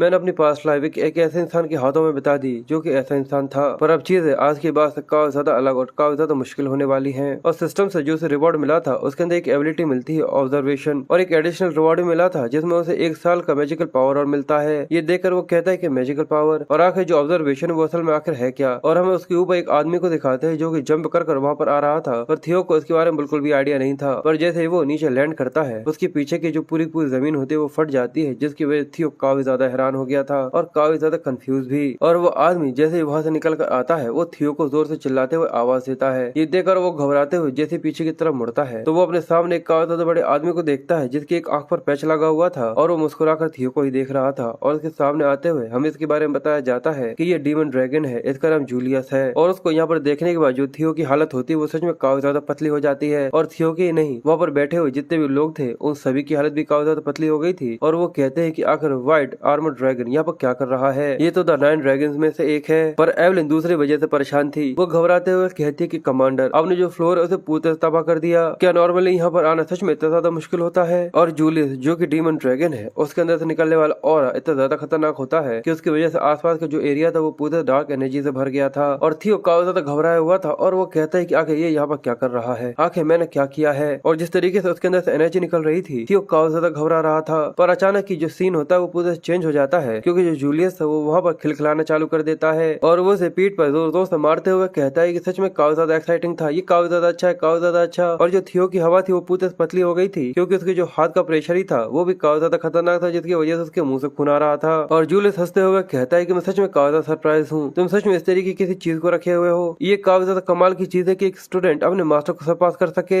नहीं, पर ये थोड़ी सी डिसरेस्पेक्ट थी क्योंकि तुमने उसे यहाँ पर मार दिया। पर जैसा कि मैंने उसके बारे में सुना है उस तरीके के इंसान ऐसी चीज को डिजर्व करते हैं। ये सुनकर थियो जैसे जूलियस को आवाज देता है, पर वो तभी हंसते हुए कहता है कि छोड़ो, आखिर इसकी कौन को चिंता है। जिसके बाद वो थियो के कंधे पर हाथ रखता है और वो उससे कहता है कि आओ और व्हाइट आर्मर ड्रैगन को ज्वाइन करो। ये सुनने के बाद वो काफी ज्यादा कंफ्यूज था और जो एवलिन थी वो उसको देखकर मुस्कुरा रही थी, पर वहाँ पर बैठे हुए सभी लोग उन लोगों के मुंह खुले के खुले रह गए थे। ये देखना काफी ज्यादा मजेदार है और सभी लोग कहते हैं कि एक बेवकूफ रंगनाक इसको व्हाइट ड्रैगन आर्मर नाइट्स के अंदर स्कॉल्ड किया जा रहा है, भले ये कितनी ज्यादा कमाल की लड़ाई क्यों न लड़ी हो, पर फिर भी आगे ऐसा कैसे हो सकता है। पर तभी उसके साइड में खड़ा हुआ रिम उन लोगों को शांत करता है और उन लोगों से कहता है, क्या तुम्हें ऐसा लगता है कि सच में ये किसी अप्रेंटिस सोर्ट्समैन के साथ पहली बार हो रहा है? ऐसा कभी भी नहीं हुआ, एक ऐसे इंसान के साथ जो कि अवेकनिंग सेरेमनी को भी कंप्लीट कर चुका हो उसे भी नहीं लिया जाता। ये सुनकर रिमिंग कहता है कि बिल्कुल, इसे बिल्कुल भी नहीं पता होगा, ये चीज पूरे से इम्पॉसिबल है कि किसी की ट्रू पोटेंशियल के बारे में पता लगाया जा सके जब उसका जो माना वॉल है वो पूरे से क्लोज्ड हो। और भले ही उनकी जो सोर्ट्समैनशिप हो वो काफी ज्यादा एक्सेप्शनल हो, पर फिर भी जो मैजिक पावर वो काफी ज्यादा लैक करती है। और यहाँ तक जूलियस भी कितना ज्यादा ग्रेट क्यों ना हो, पर फिर भी वो इस चीज के लिए श्योर नहीं हो सकता। तो आखिर डीमन ड्रैगन को क्या सच में इसके अंदर इस तरीके का पोटेंशियल दिख रहा है जैसा कि कभी उन्होंने मौका मुझे दिया था? शायद ऐसा हो सकता है। पर जो थियो होता है वो जूलियस तक कहता है कि मैं आपको डिक्लाइन करना चाहूंगा, और वो पूरा चुप था और उसके जो एक्सप्रेशंस होते हैं वो वहाँ पर किसी को कुछ भी नहीं कह सकते थे। और जो डीमन ड्रैगन होता है वो भी ये सुनने के बाद काफी ज्यादा हैरान हो जाता है, क्योंकि उसके यहाँ पर काफी ज्यादा बड़ी बेइज्जती हो गई थी। पर ये सुनने के बाद और भी लोग थे, उन लोगों के भी तोते उड़ चुके थे, क्योंकि वो लोग ये सुनकर और भी ज्यादा हैरान होते हैं, क्योंकि किसी को इतनी ज्यादा बड़ी अपॉर्चुनिटी मिली थी, यानी ये कहना चाहिए कि उसने खुद से उसको लात मार दी है। इसकी वजह से वहाँ पर पूरे लोग काफी ज्यादा हैरान थे और वहाँ पर पूरे में शांति छा जाती है। पर अब इसकी वजह से सभी लोग उसके बारे में बातें करना चालू कर देते हैं और अब वो यहाँ उसको बेवकूफ कहने के बजाय यंग मास्टर थियो कहने लगे थे। फिर सीन शिफ्ट होता है और हमें एक मेड को दिखाते हैं जो कि एक लड़की के पास आती है और वो उसे सारी की सारी बातें बताती है। वो कहती है तो इसका तो यही मतलब है कि जो उसका मास्टर है वो काफी ज्यादा कमजोर था। देखकर लगता है कि वो पूरे से बेवकूफ इंसान था। और ये सब देखने के बाद डीमन ड्रैगन ने डायरेक्टली उसको स्क्रॉल करने की कोशिश करी व्हाइट आर्मर्ड ड्रैगन आर्मी के अंदर, पर यंग मास्टर ने डिक्लाइन कर दिया, ये कह कर के जो उसके स्किल्स है वो चीज के लिए पूरे से एफिशिएंट नहीं है। एक हम्बल रंगनाक तो हर दिन ऐसा कुछ नहीं देख सकते। और हमें वहाँ पे एक लड़के को दिखाते हैं जिसके हाथों पर कई सारे टैटूज बने हुए थे और वो काफी ज्यादा खतरनाक लग रहा था। जिसके बाद सीन कैमिली पैलेस का होता है, जहाँ पर एक लेडी कहती है कि अब चीजें काफी ज्यादा कॉम्प्लिकेटेड हो रही है। मुझे यकीन नहीं हो रहा कि रैंडॉन मारा गया, और हम इसके बारे में बताया जाता है कि इसका नाम एमिली है और ये इस पैलेस की लेडी है। तो उसके पीछे खड़ा हुआ आदमी उससे कहता है कि माय लेडी, आपको इसकी चिंता करने की जरूरत नहीं है कि आपने रैंडॉन को इसलिए असाइन नहीं किया था क्योंकि उसकी जो स्किल्स है वो काफी ज्यादा बेकार थे। वो कहती कि ऐसे किसी इंसान की मौत हमारे लिए बिल्कुल भी चिंता दे नहीं है मेरे बड़े भाई। और हमें इसके बारे में बताया जाता है जिसके बारे में मैंने पहले ही बताया था कि इसका ड्रैगन है एड। एमिली आगे कहती है कि डीमन ड्रैगन ने डायरेक्टली पर्सनली जाकर उसको अप्रोच करने की कोशिश करी थी। और इसके अलावा ये भी कहा जा रहा है कि जो एवलिन है उसको इस चीज के ऑर्डर मिले हैं। इसका तो यही मतलब है कि अब हम लोग और भी न्यू मास्टर के साथ उसको असाइन करके उसे बिल्कुल भी इंटरफेयर नहीं कर सकते। अगर उसने अब ये शुरू कर दिया और वो अपने पैरों पर खड़ा हो गया तो रोज पैलेस के ऊपर टेक ओवर करना काफी ज्यादा मुश्किल हो जाएगा। तभी दरवाजा खोलते हुए उसे कहता है कि इसकी चिंता मत करिए, आखिर आप इसकी ज्यादा चिंता क्यों करती हैं? इस चीज का तो बिल्कुल भी सवाल पैदा नहीं होता कि जो क्लैन हेड है वो उसके अंदर जरा सा भी इंटरेस्ट ले, जो कि हमारा क्लैन नॉर्मली पोजेस करता है। एमिली कहती है कि तुम इसके बारे में पता भी है कि जो सबसे अच्छा तरीका है रोज पैलेस के ऊपर कंट्रोल करना जिससे क्लैन हेड बिल्कुल भी ऑफेंड ना हो, वो है कि थियो पूरी तरह से जिंदगी भर पावरलेस रहे। ये सुनकर एक्सियन उससे कहता है कि यही तो मैं आपसे कह रहा हूँ कि वो बेवकूफ अभी भी पूरी तरह से पावरलेस है। आखिर उसके जैसा कोई इतना ज्यादा कैसे बदल सकता है, जिसकी वजह से एवलिन और डीमन ड्रैगन हमेशा उसके ऊपर इंटरेस्ट दिखाएं जैसे कि कोई वॉच डॉग हो। एड एक्सियन से काफी गुस्से में उससे कहता है कि तुम्हें कोई भी चीज ऐसी नहीं कहनी चाहिए जिसको तुम काफी ज्यादा जल्दबाजी में कहने की कोशिश कर रहे हो। ये सुनकर वो कहता है अगर ऐसा ही है तो ठीक है, अगर मेरी माँ और अंकल इस चीज की काफी ज्यादा चिंता कर रहे हैं तो मैं थोड़ी देर उसके साथ कुछ खेलना चाहता हूँ। और ये कहकर वो एक लेटर होता है जिसको उठा लेता है और आगे कहता है कि जिससे वो इस जगह के बारे में काफी अच्छे तरीके से समझ सके। जिसके बाद सीन शिफ्ट होता है और हमें पता चलता है कि जो थियो है अब वो एवलिन के साथ प्रैक्टिस करना चालू कर चुका है। ये देखकर वो कहती है कि तुमने आज काफी ज्यादा अच्छा काम किया। थियो उससे कहता है कि तुम्हारा बहुत शुक्रिया, और सच में किसी प्रॉपर मास्टर के साथ ट्रेनिंग करना काफी ज्यादा अलग महसूस होता है। ये सुनकर वो कहती है ये और भी ज्यादा अच्छा होता अगर तुमने व्हाइट ड्रैगन आर्मी को ज्वाइन कर लिया होता। तो मुझे सच बताओ कि आखिर तुमने क्यों डिक्लाइन किया? थियो कहता है the white armoured dragon knights. मैं तुमसे झूठ कहूंगा अगर मैं तुमसे ये कहूँ कि मैं बिल्कुल भी नहीं पछताता, तो क्योंकि वो मेरे पास लाइफ का पूरा सपना हुआ करता था। पर अगर मैं तुम्हें सच बताऊं तो अब उसको ज्वाइन करना काफी ज्यादा बुरा हो सकता है, क्योंकि अब इस चीज की कोई भी वजह नहीं बनती जिससे मैं अपने आप को पूरी तरह से लिमिटेड कर लूं। क्योंकि अगर मैं सोचूं उस प्रिविलेज के बारे में कि अवेकनिंग सेरेमनी परफॉर्मेंस के अंदर जो मिलने वाले है, जो कि अगर वहाँ पे काफी ज्यादा अच्छा परफॉर्मेंस करता है तो उसका अगर कंपेयर किया जाए व्हाइट ड्रैगन आर्मी के साथ तो उसको कंपेयर ही नहीं किया जा सकता। अगर मैं उस प्रिविलेज के बारे में सोचूं जो कि दिखाया जाता है अवेकनिंग सेरेमनी के प्रिविलेज के अंदर जो कि टॉप परफॉर्मेंस होती है, तो इसे व्हाइट आर्मर्ड ड्रैगन नाइट के साथ कंपेयर नहीं किया जा सकता। पर वो उससे कहता है कि मैं किसी भी तरीके का स्पेशल प्रिविलेज नहीं चाहता था, क्योंकि मुझे ऐसा लगता है कि सच में ये चीज मेरे लिए पूरी तरह से लायक नहीं है। मैं इस चीज से सेटिस्फाइड हूँ कि तुम अवेकनिंग सेरेमनी तक मेरे साथ ट्रेनिंग करती हो। ये सुनकर एवलिन खुश हो जाती है और कहती है कि ठीक है, पर जो कमांडर थे वो जरूर इसकी वजह से काफी ज्यादा डिसअपॉइंटेड होंगे। जिसके बाद थियो अपनी एक आंख बंद कर अपने ऑब्जर्वेशन स्किल का इस्तेमाल करते हुए एवलिन को चेक करता है। तो एवलिन की जितनी भी इन्फॉर्मेशन थी वो उसके अंदर आ जाती है और स्टेट के अंदर सारी चीजें बताई जाती हैं, जहाँ पर वो थियो के बारे में क्या सोचती है। ये देखने के बाद थियो कहता है कि जो ऑब्जर्वेशन स्किल है वो सच में काफी ज्यादा यूजफुल है। मैं डेफिनेटली इस चीज का बाद में फायदा जरूर उठा सकता हूँ। और वो स्टेटस के अंदर कुछ ऐसी भी चीजें देखता है जिसकी वजह से वो थोड़ा सा कंफ्यूज था। पर तभी वहाँ पे एक लड़का आ जाता है जो कि थियो से कहता है कि प्लीज मुझे माफ करिएगा, और वो अपने बारे में इंट्रोड्यूस करते हुए बताता है कि वो नॉर्थन पोस्ट से आया है और उसका नाम सिविल ट्रेनर है। और वो कहता है कि यहाँ पे कुछ ऐसी चीज है जो कि मैं आपके साथ डिस्कस करना चाहता हूँ। ये सुनकर वो कहता है क्या मेरे साथ? थियो सोचता है कि ये देखने में काफी ज्यादा डरावना लग रहा है, आखिर ये कौन है? और फिर वो ऑब्जर्वेशन स्किल का इस्तेमाल करते हुए उसको चेक करता है तो वो काफी ज्यादा एक्साइटेडली और काफी ज्यादा क्रीपी तरीके से उससे कहता है कि बिल्कुल आपने बिल्कुल सही कहा। और वो उसके स्टेटस के अंदर देखता है कि वो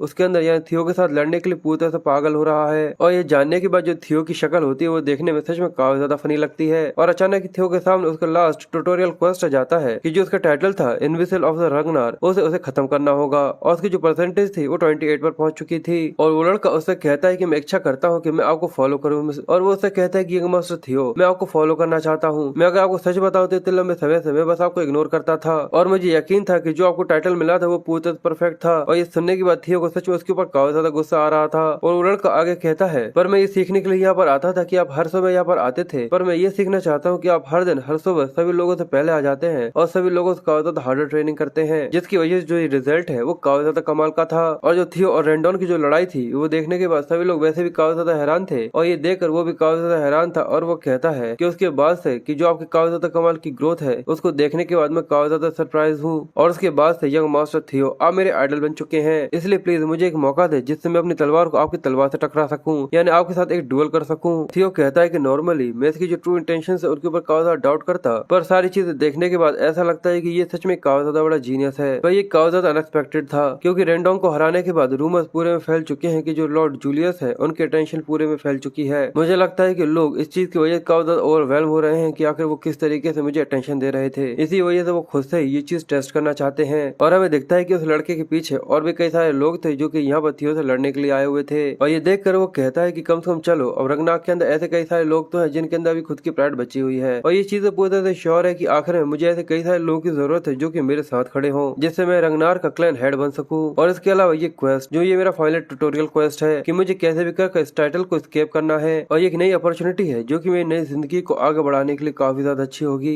इसलिए थियो एवेलिन से कहता है कि मुझे यहाँ पर थोड़ा सा मौका मिल सकता है। वो कहती है कि बिल्कुल अपने स्किल्स को शो ऑफ करो। इसलिए थियो भी अपनी तलवार को अपने सामने रख देता है और उससे कहता है कि बिल्कुल। जिसके बाद थियो वहाँ पर प्लेज लेना चालू करता है, और ये देखकर एवेलिन को काफी ज्यादा अच्छा लग रहा था, और वो लड़का भी काफी ज्यादा एक्साइटेड होते हुए अपनी प्लेज लेने चालू कर देता है। जिसके बाद अब उन दोनों के बीच में स्पा चालू हो जाता है, और वो लड़का तेजी से थियो की तरफ बढ़ना चालू कर देता है, जो कि देखने में काफी ज्यादा खतरनाक लग रहा था। और जैसे उसकी तलवार थियो से टकराती है, थियो काफी ज्यादा आसानी से उसकी तलवार के अटैक को ब्लॉक कर लेता है। ये देखकर वो काफी ज्यादा हैरान था, और वो लड़का कहता है कि काफी ज्यादा तेज है। और ये बोलने के बाद भी कि वो साउथ इंस्पेक्शन ऑफिसर का आइडल है, क्या मुझे अपनी स्पीड के ऊपर सच में इतना ज्यादा कॉन्फिडेंट होना चाहिए। और ये कहकर वो लगातार थियो के ऊपर हमला करना चालू कर देता है, और साथ ही सोचता है कि मुझे यंग मास्टर थियो से ऐसा ही उम्मीद करना चाहिए कि जो उसके स्किल्स है वो सच में एक रियल डील है। पर थियो उसके अटैक्स को ब्लॉक करते हुए कहता है कि ये तो एक बेवकूफी है। अगर मैं अपने पास्ट लाइफ में होता तो उसके कुछ हिट्स को लेने के लिए भी मुझे काफी ज्यादा स्ट्रगल करना पड़ता, पर बिल्कुल अब चीजें काफी ज्यादा अलग है। और ये कहकर जैसे थियो अपनी तलवार को घुमाकर उसके ऊपर हमला करता है, इसकी वजह से वो लड़का काफी ज्यादा तेजी से सरकते हुए जाता है, और कहता है कि ये चीज अब मेरे लिए काफी ज्यादा आसान है। और अब वो यहाँ पर काफी ज्यादा आसानी से हार गया था, और उस लड़के के मुंह से खून आ जाता है, और वो बहुत दूर जाकर गिरा था, जिसकी वजह से एक धमाके के साथ वो वहाँ पर बेहोश हो जाता है। और फिर होश आते हुए कहता है कि जैसा कि मुझे यंग मास्टर थियो से एक्सपेक्ट करना चाहिए था, मैं हार चुका हूँ। और थियो भी उससे कहता है कि ये काफी ज्यादा अच्छी लड़ाई थी। जिसके बाद वो अपने आप को देखते हुए कहता है कि रुको, क्या मैं अपने ऊपर ऑब्जर्वेशन स्किल को इस्तेमाल कर सकता हूँ। और जैसे ही वो ऐसा करता है तो वो खुद को ही ऑब्जर्व करना चालू करता है, और देखकर काफी हैरान होता है कि वो अपने खुद के स्टेटस विंडो को देख पा रहा है। और वो ये देखता है तो उसका सिस्टम उसे बताता है कि जो उसके स्टेट्स है उसे नंबर के अंदर दिखाया गया है कि आखिर उसकी पावर कितनी ज्यादा है। और वो ये देखकर कहता है कि जो एबिलिटी मुझे मिली है वो कैटेगरी अंडर टैलेंट है। इसका मतलब अगर मैं लगातार इसी तरीके से क्वेस्ट करता रहता हूँ तो मुझे ऐसे और 4 स्किल्स मिलेंगे। और इसके अलावा मैं सच में पर्सनली अपने खुद के स्टेटस वैल्यू को भी चेक कर सकता हूँ।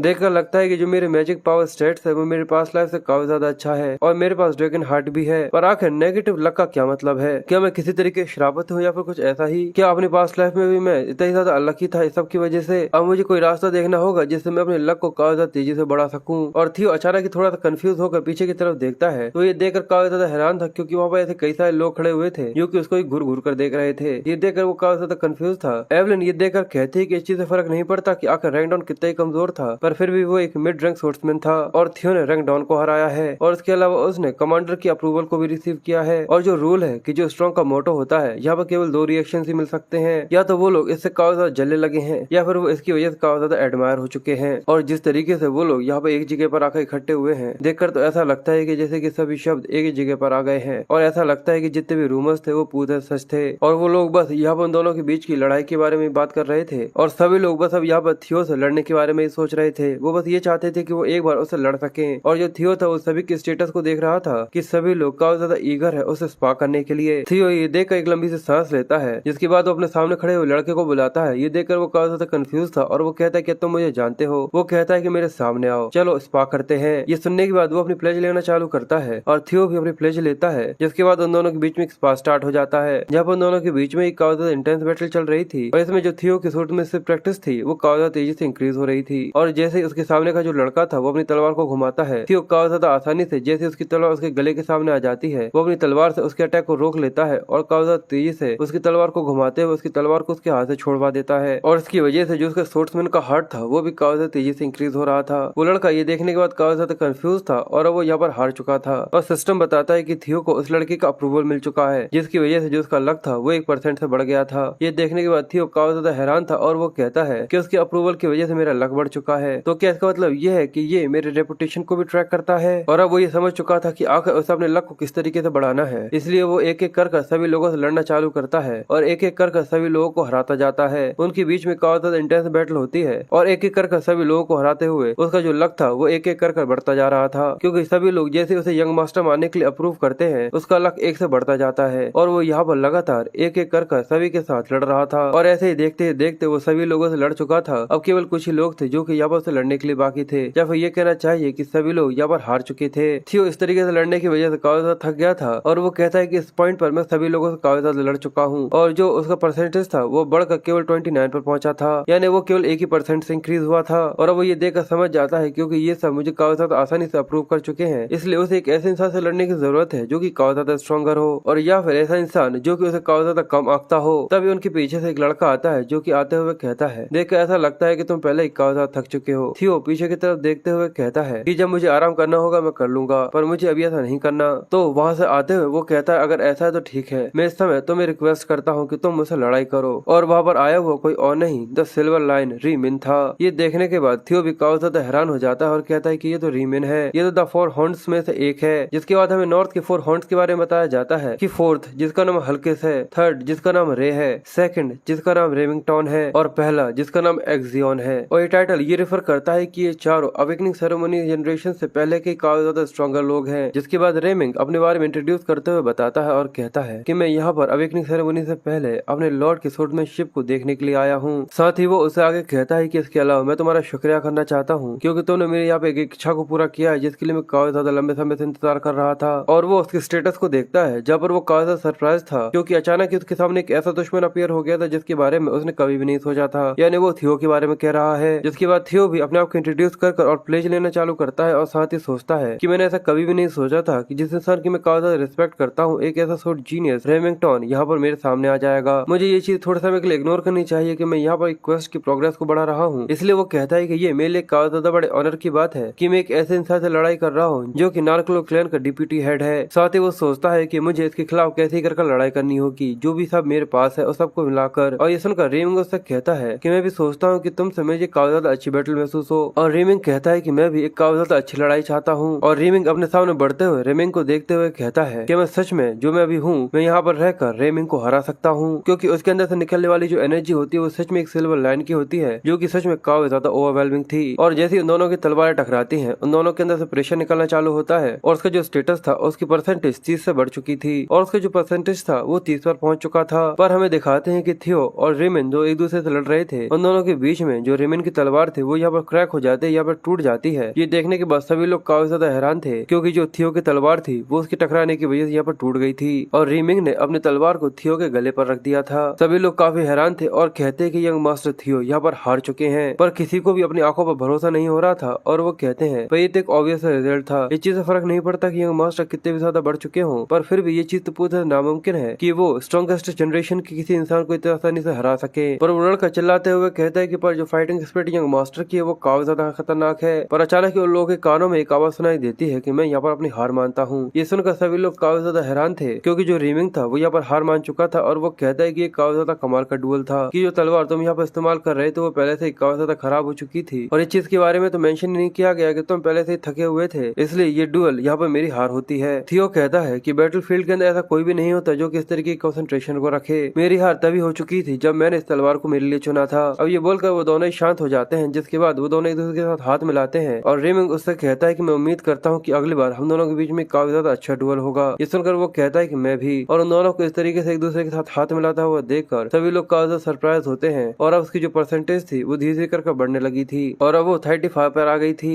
थियो उसको देखकर कहता है कि ये काफी ज्यादा स्ट्रॉन्ग है, इसने अपने टैलेंट से सीक्रेट मैनुअल को ऑब्टेन किया है जो कि क्वेस्ट से मिलती है और मैं अपने पास्ट लाइफ की वजह से स्ट्रॉन्गर बन रहा हूँ। पर मैंने उस समय को महसूस किया था जब हम दोनों की तलवार एक दूसरे से टकराई थी कि अब ये काफी लंबा सफर है जो कि मुझे पूरा करना है और ये तो एक काफी ज्यादा बड़े शर्म की बात है कि हमारा डुअल इस तरीके से खत्म हो रहा है, पर फिर भी इससे मुझे काफी ज्यादा मिला है। केवल मेरा लकी नहीं जो कि 10% से बड़ा है, इसके अलावा जो मेरी रेपुटेशन है वो भी काफी ज्यादा इम्प्रूव हुई है। पर ये काफी ज्यादा शर्म की बात है कि जो क्वेस्ट प्रोग्रेस है वो काफी ज्यादा नहीं बढ़ी है, पर मुझे दूसरे मेथड्स के ऊपर और भी ज्यादा ध्यान देने की जरूरत है। अब न जाने मुझे कौन से स्टेज पर जाना होगा जिससे मुझे वो अप्रूवल मिल सकेगा। और अचानक ही जो रेमिन होता है वो थियो से कहता है, अगर मैं तुम्हें सच बताऊं तो मैं असल में यहाँ पर केवल तुमसे ये डुअल लड़ने के लिए नहीं आया था, असल में मैं तुम्हें यहाँ पर इन्वाइट करने के लिए आया था स्केल ड्रैगन सोसाइटी के अंदर। और ये सुनने के बाद सभी लोग काफी ज्यादा हैरान हो जाते हैं और हमें उसकी एक झलक दिखाई जाती है कि उसके अंदर सच में काफी ज्यादा खतरनाक से लोग हैं। पर ये सुनने के बाद आसपास के लोग काफी ज्यादा हैरान थे कि स्केल ड्रैगन सोसाइटी ये तो एक ऐसा सोसाइटी ग्रुप है जिसके अंदर केवल वही लोग जा सकते हैं जिनको चूज यूज किया जाता है और रिमिंगटन पर्सनली उन्हें यहाँ पर इन्वाइट करने के लिए आया है। थियो ये देखकर थोड़ी देर के लिए तो इसके बारे में सोचता है, जिसके बाद वो कहता है क्या ये ठीक होगा कि मेरे जैसा कोई इंसान उसके अंदर पार्टिसिपेट करे, क्योंकि तुम्हारा ग्रुप काफी ज्यादा फेमस है। रिमिंग कहता है कि बकवास, तुम तो क्वालिफाइड से भी ज्यादा हो और इसके अलावा ये ग्रुप कोई इतना ज्यादा भी सीरियस नहीं है और सिंपली मैं तो बस इस ग्रुप के अंदर इसलिए हूँ जिससे मैं अवेकनिंग सेरेमनी तक थोड़ा सा एंजॉय कर सकूं। और ये सुनने के बाद बाकी पीछे खड़े हुए लोग सोचते हैं अगर ऐसा है तो क्यों ना हम लोगों को भी इन्विटेशन क्यों नहीं मिला है। थियो कहता है कि मुझे नहीं पता कि आखिर रिमिंग के मोटिवेशंस क्या है मुझे इन्वाइट करने के, पर जो स्किल्ड ड्रैगन सोसाइटी है वो एक्सियन के आसपास घूमती है और वो ऐसे लोगों से भरी हुई है जो कि मुझे खत्म करना चाहते हैं। पर ये परफेक्ट एनवायरनमेंट हो सकता है जिससे मैं अपने क्वेस्ट की प्रोग्रेस को बढ़ा सकूं और ये चीज मुझे अलाउ करेगी कि मैं रेक्सियन और कैलेमिली पैलेस के अंदर लोगों को दिखा सकूं कि आखिर असल में मैं क्या कर सकता हूं। इसलिए तो मेरे पास कोई वजह ही नहीं बचती कि मैं इस चीज को रिफ्यूज कर सकूं। इसलिए वो उस लेटर को लेकर उसका शुक्रिया करता है और वो उससे आगे कहता है अगर ऐसा है तो मैं पार्टिसिपेट करने के लिए तैयार हूँ और इसकी वजह से जो उसकी परसेंटेज थी वो थोड़ी सी बढ़ जाती है। रिमिंग ये सुनकर काफी खुश होता है और कहता है कि ये काफी ज्यादा अच्छा है। अगर तुम्हारे अंदर किसी तरीके का क्वेश्चन हो तो जरा सा भी हेजिटेट मत करना। जो हमारी नेक्स्ट मीटिंग होगी वो 2 हफ्तों के बाद है। पर जो एवलिन थी वो थोड़ी सी कंफ्यूज थी और उसको इस चीज के ऊपर काफी ज्यादा शक था कि आखिर क्या वजह हो सकती है। और अब ये सब खत्म हो जाने के बाद हमें अगले सीन में दिखाया जाता है रोज पैलेस का सीन, जहाँ पर जो उसकी माँ होती है वो उसके दरवाजे को खोलते हुए धमाके के साथ वहाँ पर कई सारे लोगों को लेकर आती है और वो थियो से कहती है कि मेरे बच्चे, और वो काफी ज्यादा खुश थी। जैसे थियो पलट कर देखता है उसकी माँ यहाँ पर आई हुई है, वो उससे कहता है कि माँ एक ऐसी न्यूज है जो कि मैं आपको सुनाना चाहता हूँ। पर वहाँ पर ऐसे कई सारे बटलर्स थे जिसके हाथों में कई सारी चीजें थी। ये देखकर वो कहता है कि माँ आखिर ये सब क्या है। सिसिलिया कहती है कि मैंने सुना है कि तुम्हें स्किल्ड ड्रैगन सोसाइटी से इन्विटेशन आया है, द स्किल्ड ड्रैगन सोसाइटी, जिसके अंदर वो एक्सियन भी है जो कि उस क्लूली एमिलिया का लड़का है और इसके अलावा उसके अंदर काफी ज्यादा कमाल का टैलेंट रिमिंग भी है और इसके अलावा उन लोगों को काउंसिल की अटेंशन भी मिली हुई है। इसलिए अब सारी चीजें जैसा कि तुम पहनने वाले हो और अगर तुम्हें अपने कंपोज को किस तरीके से दिखाना है, सारी चीजें काफी ज्यादा स्ट्रिक्ट होंगी। और वो उसका नाप लेते हुए कहते कि मुझे पता है कि तुम्हारी यहाँ पर किसी भी तरीके की गलती नहीं जो कि वहाँ पर हुआ है, पर फिर भी इस तरीके से किसी मीटिंग को अटेंड करना एक काफी ज्यादा अलग ही मैटर है। और सबसे अच्छी बात तो ये है कि एक ऐसी चीज है जिसके अंदर मैं तुम्हारी मदद कर सकती हूँ। जब तक तुम ये ना भूल जाओगी जो तुम्हारी ये माँ है ये एक्टिंग में काफी ज्यादा अच्छी है और मैं काफी ज्यादा खुश हूँ कि मैं असिस्ट कर सकती हूँ मेरे प्यारे से बेटे को। और ये सुनने के बाद थियो अपने पास्ट में चला जाता है जहाँ पर लोग कहते थे कि वो एक नाजायज औलाद है, एक कॉमन सी कॉन्क्यूबाइन का। वो हमेशा से इसकी गिल्ट में रहती थी कि उसको यानी उसके लड़के को इस तरीके का लेबल क्यों मिला है, पर इस सब के बाद भी वो काफी अच्छी तरीके से जानता था कि ये सारी गलती उसकी नहीं है, वो रंगनार के कोल्ड क्लैन से है। ये चीज उनके लिए भी काफी ज्यादा मुश्किल थी, एक ऐसे लड़के को पालना जिसके अंदर बिल्कुल भी टैलेंट नहीं है। और थियो ये सब सोच रहा था कि जो सिसिलिया थी वो आकर उसके गले लग जाती है और कहती है कि मेरे प्यारे बेटे, और उसकी आंखों में आंसू आ जाते हैं और वो आगे कहती है कि तुम्हारी माँ को हमेशा तुम्हारे ऊपर भरोसा था कि तुम ये सब कर सकते हो। ये सुनने के बाद थियो को भी काफी ज्यादा अच्छा लगता है और वो भी अपनी माँ को गले लगा लेता है और कहता है कि माँ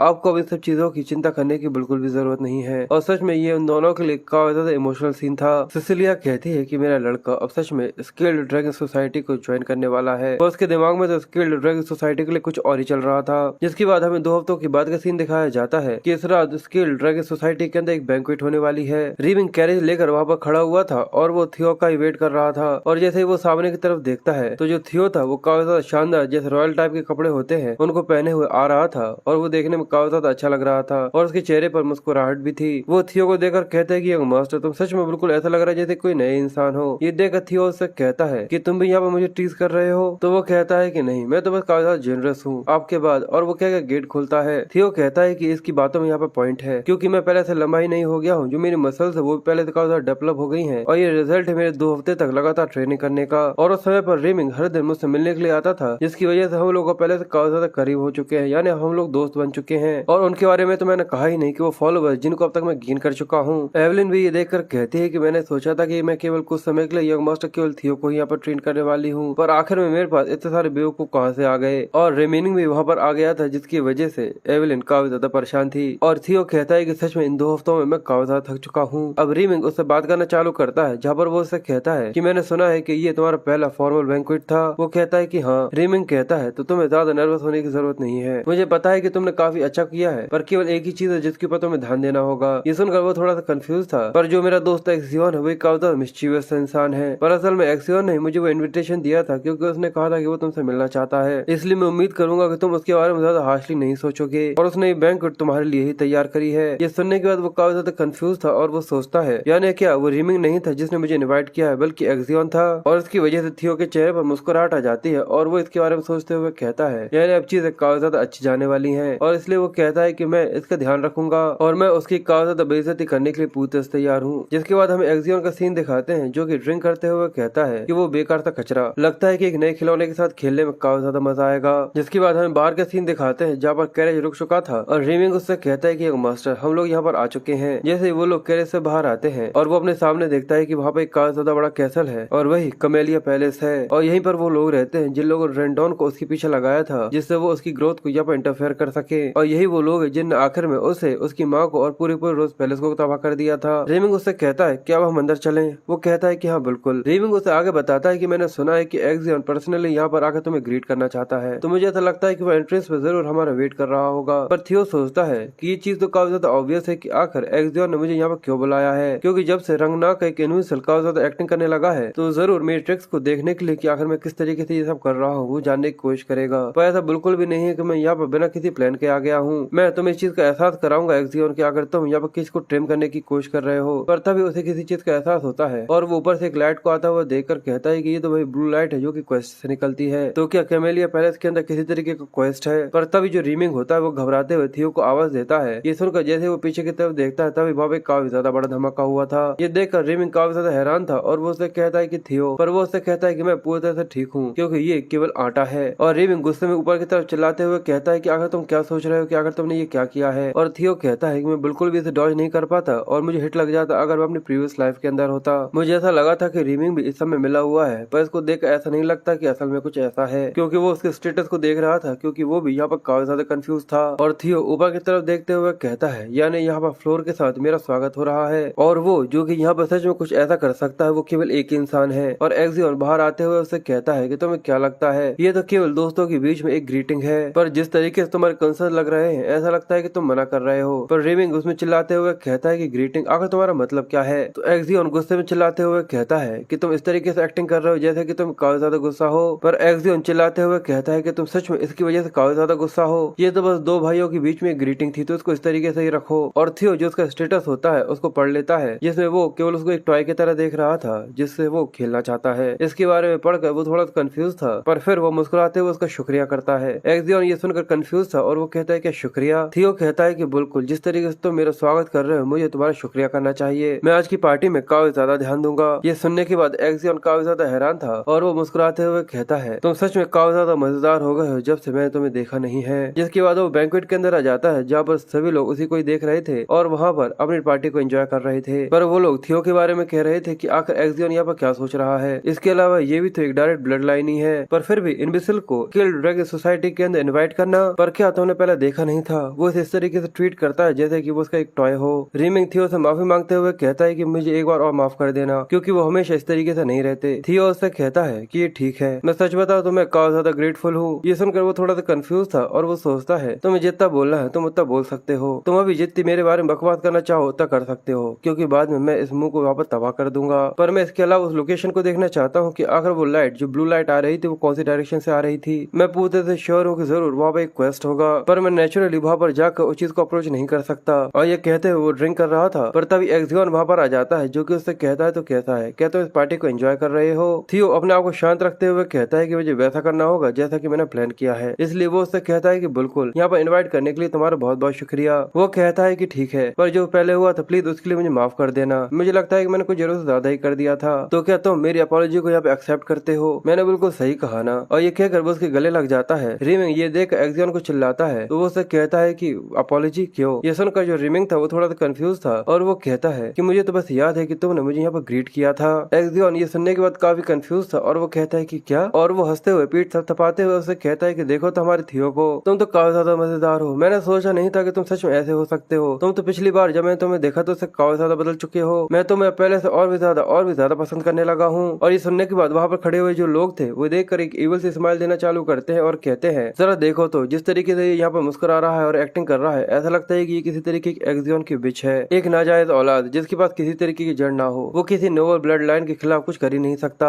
ये तो पूरी तरह से सच है, भले ये रंगनारी क्यों ना हो, पर जो पूरी डिफरेंट लेवल है वो पूरी तरह से अलग है। और ऐसी और भी कई सारी बातें होती जो कि वो लोग वहाँ पर थियो के बारे में उल्टी सीधी लगे हुए थे, पर जो थियो था वो ये सब सुनकर मुस्कुरा रहा था। पर अब जो पानी था वो हद से ऊपर जा चुका था क्योंकि वो लोग यहाँ पर केवल थियो के अलावा जो रीमिंग था उसके बारे में बातें करना चालू कर देते और उससे कहते कि वो भी तो एक नाजायज है। पर तभी उसका एक साथी था वो उससे कहता है कि बकवास करना बंद करो। क्या तुम भूल चुके हो कि ये एक फॉरबिडन टॉपिक था? और इसकी वजह से जो रीमिंग था वो पूरा शांत हो जाता है और उसे असल में काफी ज्यादा गुस्सा आ रहा था। इसलिए थियो कहता है कि मैं सोच रहा था कि मैं इसको थोड़े और लंबे समय तक सहूंगा, पर अब ऐसा लगता है कि ऐसा नहीं हो सकता। इसलिए वो एक्सियोन से कहता है कि मुझे लगता है कि मेरे जो नए दोस्त है उन लोगों को भी तो यहाँ पर ग्रीट करना चाहिए। इसलिए वो साइड में जाना चालू कर देता है, जो देखकर वो दोनों ही थोड़े से कंफ्यूज थे। जिसके बाद जो थियो होता है वो साइड में से एक बोतल को उठाता है और वो सामने खड़े हुए एक लड़के की तरफ चेयर करता है। ये देखकर वो उससे कहता है क्या मैंने यहाँ पर तुमसे कुछ गलत कह दिया? पर तभी थियो जो बोतल होती है उसको घुमाकर उसके चेहरे पर जोरदार से मार देता है, जिसकी वजह से उसके चेहरे पर एक काफी ज्यादा बड़ा धमाका होता है। और ये देखकर वो दोनों ही काफी ज्यादा कंफ्यूज थे और वो बोतल फूट जाती है और उसका चेहरा खून खुआन हो गया था। वो जमीन पर गिर गया था और सभी लोग काफी ज्यादा परेशान हो गए थे। वो लड़का थियो से कहता है कि कमीने, आखिर तुम्हारी मेरे साथ ऐसा कुछ करने की हिम्मत भी कैसे हुई? पर तभी थियो उसके मुंह पर एक जोरदार लात दे मारता है, जिसकी वजह से वो जैसे ही उठ रहा था वो फिर से नीचे गिर जाता है और वो उसे गाली देते हुए कहता है कि कमीने, मैंने बस तुम्हें यहाँ पर छोटी सी ग्रीटिंग करी है, कि ये इतना दर्द तो नहीं हो रहा। और ये देखने के बाद सभी लोग काफी हैरान थे और कहते कि आखिर यहाँ पर ये क्या हो रहा है। और जो उसकी जो परसेंटेज थी वो 41 पर आ चुकी थी और वो लोग कहते हैं कि ये सच में वही इनविजिबल है और जो उसकी परसेंटेज है वो फिर से बढ़ने लगी थी। और रिंग भी काफी हैरान था और वो कहता है कि ये थियो नहीं है जो कि सच में कुछ ऐसा कुछ काम कर सकता है, रुको, क्या ये उनने मेरे लिए किया है? जिसके बाद थियो आगे बढ़ता है और कहता है कि इसके साथ मुझे लगता है कि मुझे तुम्हें और ज्यादा मेरी वेलकम ग्रीटिंग्स देनी चाहिए। और वो उसके हाथ पर अपना पैर रख देता है और आगे कहता है, जिसके बाद वो आगे बढ़ते हुए कहता है कि मुझे लगता है कि मैंने तुम्हें मेरी वेलकम ग्रीटिंग्स दे दी हैं। फिर वो उसके हाथ पर अपने पैर को रखता है और आगे कहता है कि मुझे ऐसा लगता है कि मुझे तुम्हें अपनी गुड बाय ग्रीटिंग्स भी दे देनी चाहिए। और ये कहकर वो जैसे उसके हाथ को मोड़ना चालू करता है, वो लोग ये देखकर काफी ज्यादा हैरान हो जाते हैं और वो लड़का चिल्लाते हुए कहता है कि रुक जाओ। पर तभी क्रैक की आवाज आती है और जो उसके हाथ की हड्डियां होती हैं वो बीच में से टूट जाती हैं। ये देखने के बाद सभी लोगों की आंखें फटी की फटी रह गई थी और यहाँ तक वो दोनों भी काफी ज्यादा हैरान थे। और जो उसकी परसेंटेज थी वो 58 पर पहुंच चुकी थी और वो लड़का यहाँ पर बेहोश हो गया था।